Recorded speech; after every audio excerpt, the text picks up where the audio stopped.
Penguasa kuil surgawi. Bab 9. Apa yang harus saya lakukan sekarang, bos?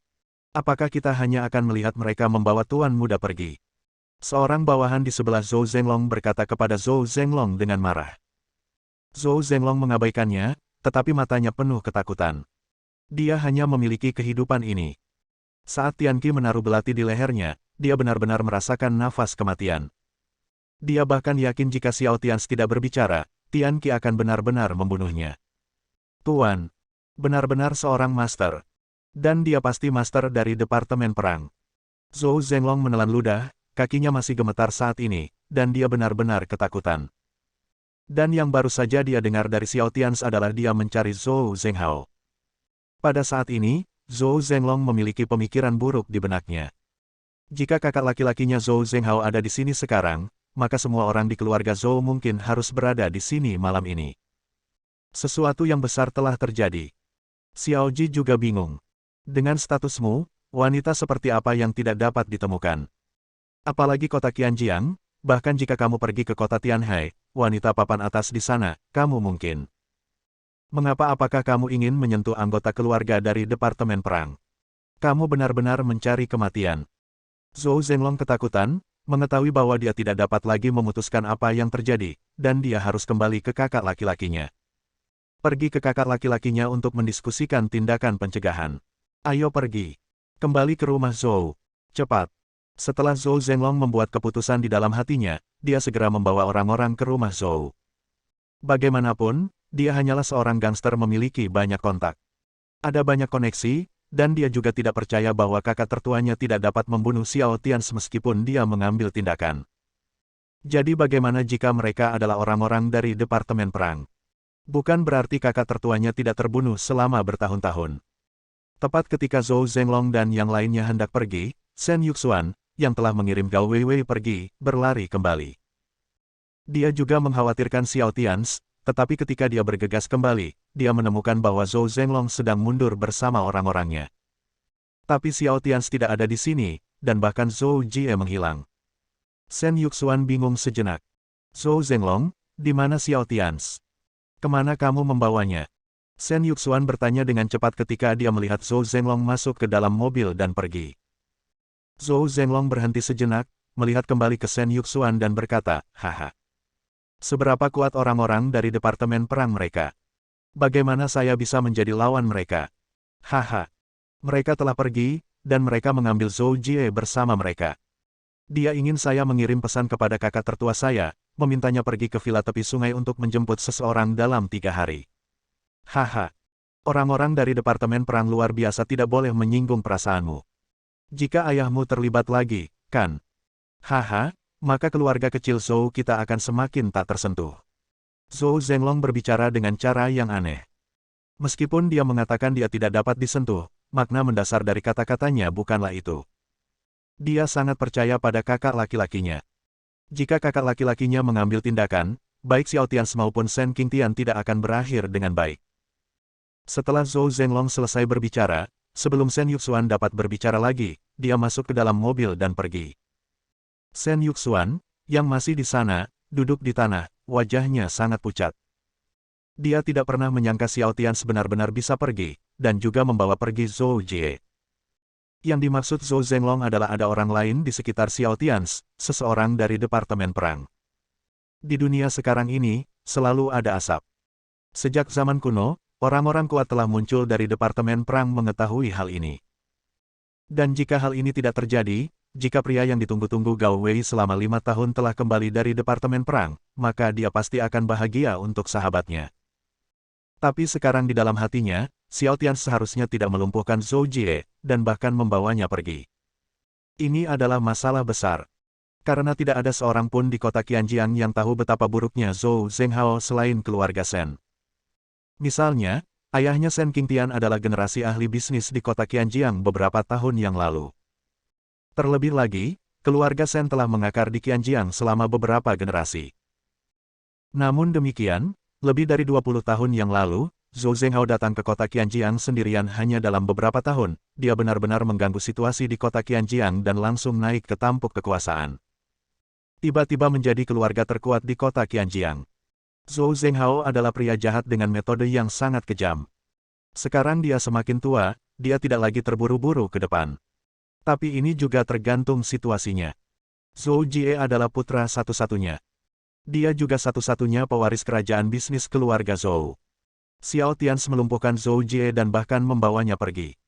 Ini pasti menyentuh punggung naga Zhou Zhenghao. Dan begitu Zhou Zhenghao marah, bahkan ayahnya Shen Qingtian tidak akan berani merampok Qi Fengliang. Shen Yuxuan, yang tiba-tiba duduk di tanah, mengira Xiao Tians akan memenjarakan Zhou Jie selama 3 hari lagi, jadi apakah dia akan menyiksa Zhou Jie dengan berbagai cara selama 3 hari ini? Memikirkan hal ini, wajah Shen Yuxuan berubah drastis lagi. Jika Zhou Jie dapat kembali ke rumah Zhou dalam keadaan utuh dalam 3 hari, akan ada ruang untuk perubahan dalam masalah ini. Tetapi jika Zhou Jie setengah dibunuh oleh Xiao Tians dalam 3 hari ini. Memikirkan hal ini, seluruh tubuh Shen Yuxuan bergidik dan tidak berani memikirkannya lebih jauh. Dia bangkit, kembali ke villa, mengendarai mobil, dan bergegas ke sisi Xiao Tians. Adapun Xiao Tians, dia telah membawa Zhou Jie kembali ke villa tempat dia menginap. Ketika melewati kaki gunung, dia melihat Xing Feng dan beberapa orang berjaga di sana, dan dia melirik ke arah Xing Feng. Akibatnya, seluruh tubuh Xing Feng gemetar dan tidak lagi berani menatap Xiao Tians, dan segera kembali ke mobil. Xiao Tians tersenyum dan tidak menganggap serius Xing Feng. Xing Feng bukanlah apa-apa. Yang dia anggap adalah sikap Departemen Perang Kerajaan Naga. Jika mereka ingin turun tangan dan menghentikannya kali ini, jangan berpikir dia akan mundur. Begitu Xiao Tians kembali ke villa, Tianqi meminta seseorang untuk membangunkan Zhou Jie yang pingsan. Begitu Zhou Jie membuka matanya dan melihat lingkungan sekitar, ekspresinya tiba-tiba berubah karena Xiao Tians masih duduk di depan tentang dia, artinya Zhou Zhenglong tidak menyelamatkannya. Apakah kamu sudah bangun? Xiao Tians menatap Zhou Jie yang pucat dengan mata menyipit. Kamu. Zhou Jie memandang Xiao Tians seolah-olah dia telah melihat hantu, dengan rasa tidak percaya di wajahnya. Pamannya Zhou Zhenglong dan ratusan orang tidak dapat menyelamatkannya. Kaulah yang menyuruh putriku tinggal di kandang babi selama 3 hari, kan? Xiao Tians bertanya pada Zhou Jie dengan dingin. Tidak. Bukan aku. Bawahankulah yang membuat keputusan sendiri. Bukan aku. Biarkan aku pergi. Tolong lepaskan aku. Aku akan memberimu uang berapapun yang kamu inginkan. Aku akan memberikan semuanya. Zhou Jie ketakutan, memohon belas kasihan pada Xiao Tians. Mata Xiao Tians menjadi semakin dingin, dan dia berkata kepada Tianqi, dia terluka parah. Jangan biarkan dia mati seperti ini. Desinfeksi dia dengan alkohol. Tianqi tersenyum dingin dan berkata, oke, tapi menurutku sampah semacam ini tidak bisa bertahan. Xiao Tians melambaikan tangannya, tidak masalah, berikan dia obat penyembuhan rahasia terbaik kami. Jika dia ingin mati, itu tidak akan mudah. Haha, aku mengerti, serahkan padaku. Tianqi tersenyum dingin, dan saat berikutnya dia bergerak, 2 tentara dari kuil surga segera mengeluarkan seember besar alkohol industri dengan kemurnian tinggi dari villa. Tentu saja, alkoholnya didesinfeksi. Namun selama disinfeksi, tidak semua orang mampu menahan rasa sakit yang masuk jauh ke dalam jiwa. Dan saat ini, Tianqi melemparkan Zhou Jie ke kandang babi darurat dan bau di sebelah villa, yang penuh dengan lumpur dan kotoran, yang telah disiapkan Tianyi di pagi hari. Tidak. Zhou Jie melolong sedih, tidak ingin dilempar ke dalam, tapi dia tidak bisa menahan sama sekali. Tianqi segera mengusirnya. Dan ketika dia sedang berbaring di kandang babi dan melihat Tianqi memandikannya dengan alkohol industri, dia sangat ketakutan hingga jantungnya hampir meledak. Aku terus memohon. Xiao Tians, hentikan. Jangan siksa Zhou Jie lagi, hentikan. Tepat ketika Tianqi hendak menuangkan alkohol industri ke Zhou Jie, Shen Yuxuan, yang bergegas ke sini dengan tergesa-gesa, berteriak pada Xiao Tians yang sedang duduk di pekarangan. Ketika Zhou Jie melihat Shen Yuxuan, secercah harapan tiba-tiba muncul di matanya, dan dia dengan cepat berkata kepada Shen Yuxuan, selamatkan aku, aku berjanji tidak akan membiarkan ayahku, aku tidak akan pernah membawa masalah pada Shenmu. Keluarga lagi. Aku bersumpah, selamatkan aku. Xiao Tians menatap Shen Yuxuan dengan dingin dan berkata, apakah kamu memohon hal seperti itu? Kemudian, tanpa menunggu Shen Yuxuan berbicara, dia melambaikan tangannya ke Tian Qi, dan semua alkohol industri seberat puluhan kilogram dituangkan ke Zhou Jie, dan alkohol segera mengalir ke luka di tengah tubuh Zhou Jie. Ah! Zhou Jie, yang sedang berbaring di kandang babi, melolong putus asa. Raungannya tidak lagi seperti kehidupan. Dia pingsan karena rasa sakit, tetapi saat berikutnya dia terbangun oleh rasa sakit itu, tapi tidak peduli seberapa keras Zhou Jie berteriak minta tolong, mata Xiao Tians tidak pernah goyah. Xiao Tians, ayahnya benar-benar Zhou Zhenghao, orang terkaya di kota Qianjiang, dengan kekuatan besar. Jika kamu membuat Zhou Jie seperti ini, ayahnya tidak akan melepaskannya. Shen Yuxuan menyaksikan dengan putus asa sambil melolong sedih di kandang babi. Zhou Jie, yang berjuang selama berhari-hari, tanpa sadar berkata kepada Xiao Tians. Namun, Xiao Tians masih tidak mengalami fluktuasi apapun. Dia hanya melihat lolongan menyedihkan Zhou Jie dengan dingin, dan bergumam dengan cahaya dingin di matanya, Zhou Zhenghao. Dia ada di sini. Dan biarpun dia tidak datang, aku akan pergi mencarinya. Bab 10. Waktu berlalu dengan lambat. Pada pukul 4 pagi, di beberapa bandara di pantai timur Kerajaan Naga, gelombang pertama prajurit terbaik dari kuil Tianshan telah berkumpul. Setelah pertemuan singkat, mereka segera pergi tanpa henti menuju kota Qianjiang. Tidak hanya mereka, para prajurit kuil Tianshan yang awalnya berada di Kerajaan Naga juga mulai memasuki kota satu demi satu pada saat ini. Setelah mereka memasuki kota, mereka dipecah menjadi beberapa bagian dan disembunyikan di bawah perintah Tian Qi. Sebuah tim pejuang top dari kuil surgawi, setelah beberapa jam trekking, akhirnya mulai berkumpul di Kerajaan Naga.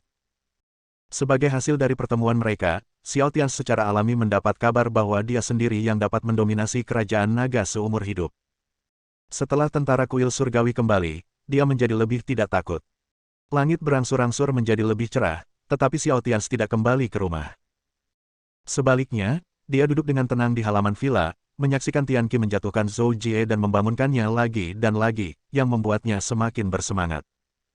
Kemudian Zhou Jie makan banyak minuman yang sangat kotor. Xiao Tians terus melihat pemandangan ini dengan mata dingin. Dia ingin membuat sampah ini merasakan apa artinya hidup lebih buruk daripada kematian. Shen Yuxuan, yang tinggal di sampingnya, benar-benar tercengang. Dia sudah mengerti saat ini bahwa tidak ada ruang untuk meringankan masalah ini. Memang benar Xiao Tians membalas dendam pada Zhou Jie, yang membuatnya merasa sangat bahagia.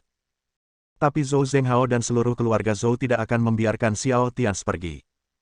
Shen Yuxuan mengertakkan gigi, berbalik dan pergi. Ayahnya akan kembali saat fajar. Satu-satunya hal yang bisa dia lakukan sekarang adalah meminta ayahnya untuk membantu Xiao Tians bunuh Zhou Jie. Masalah ini akan diselesaikan. Masih ada ruang untuk relaksasi.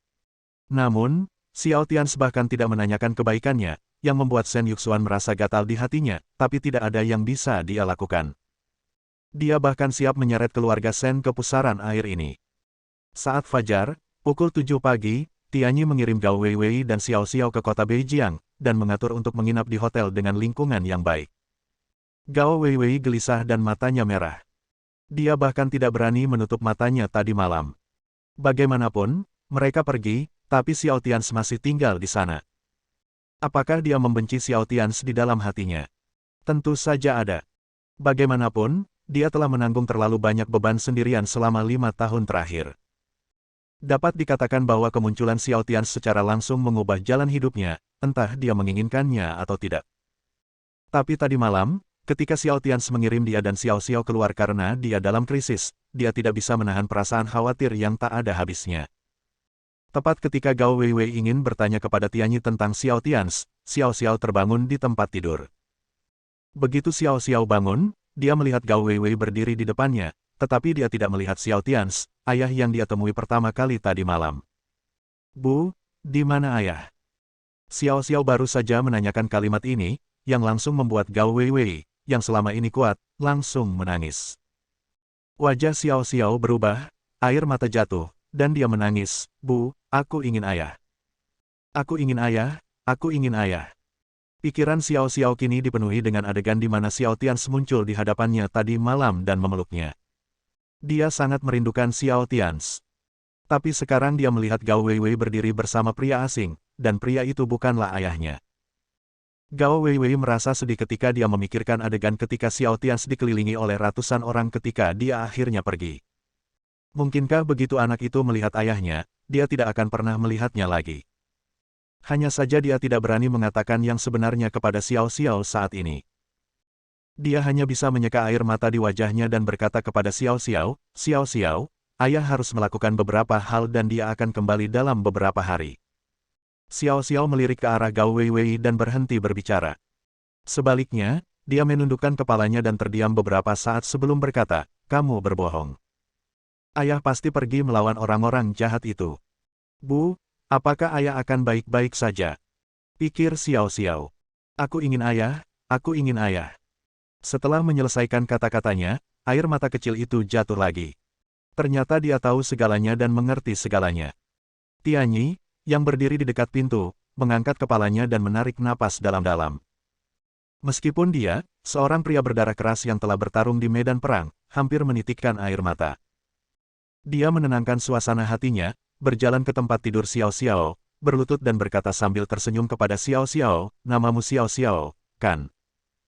Ayahmu adalah kakak laki-laki tertuaku, Xiao Xiao, jangan khawatir, paman berjanji padamu, ayah akan kembali kepadamu paling lama 2 atau 3 hari.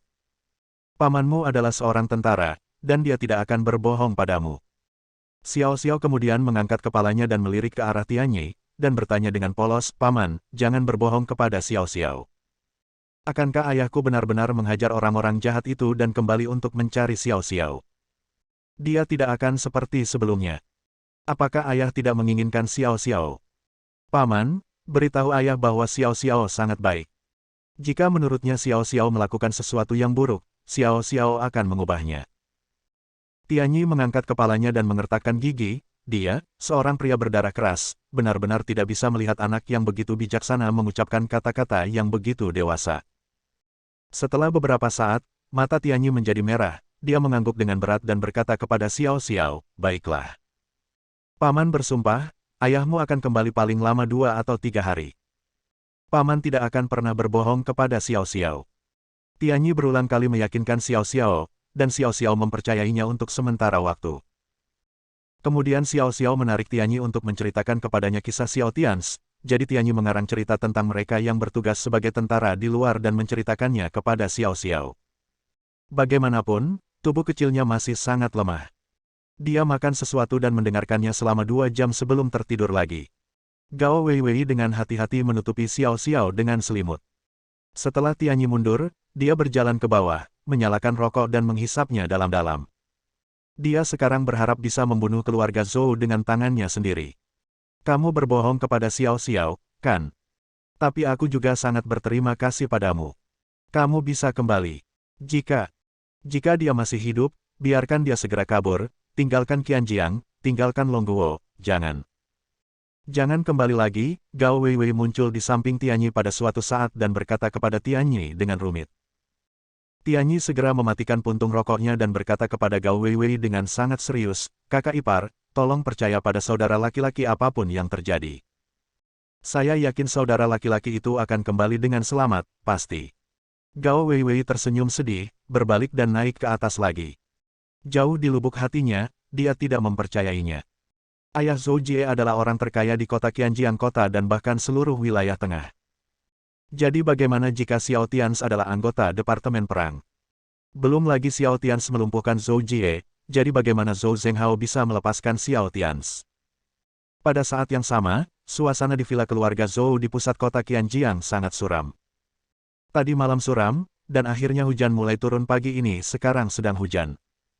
Ini musim hujan, jadi hujan di luar sangat deras, dan keluarga Zhou menempati area yang sangat luas. Saat ini, kompleks keluarga Zhou penuh dengan orang. Dari gerbang ke aula keluarga Zhou, ada pengawal berjas hitam berdiri, dan keamanan sangat ketat. Di aula villa Zhou Zhenghao di ujung, suasananya bahkan lebih menyedihkan.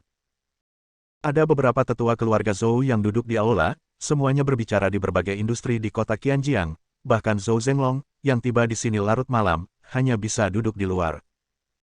Saat ini, yang duduk di kursi utama aula adalah seorang pria yang mengenakan setelan tunik Cina berwarna hitam, potongan rambut disisir ke belakang, rongga mata yang dalam, dan mata yang dalam. Dia selalu memancarkan aura atasan alami, tanpa amarah atau otoritas.